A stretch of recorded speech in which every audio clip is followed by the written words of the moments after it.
फुलौना ताहार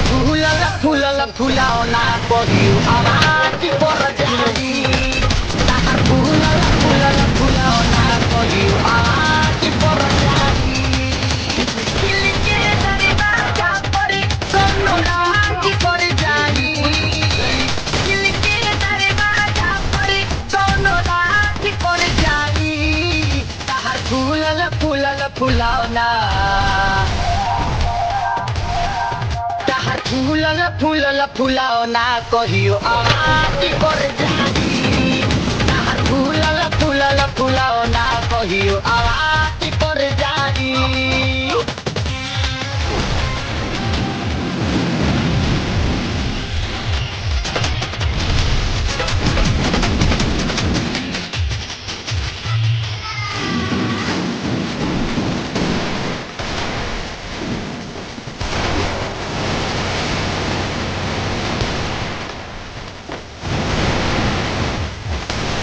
हरा दुरानी पानी पोड़े पोड़े भरल बा केतना खाए लवन के नजरी में पड़ल बा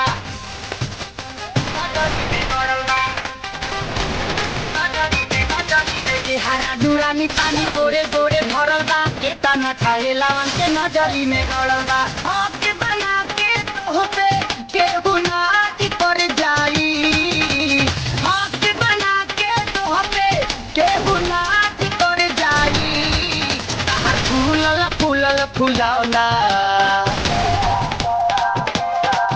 ताहार फुलल फुलौना कहियो आवाज पर जाई ताहार फुलल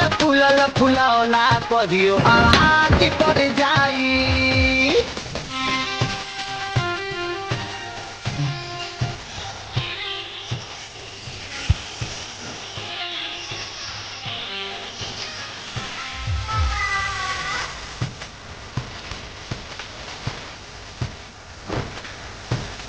हम फटानी तहारा बताना कस हो दहिया से देखतानी बैठता नस हो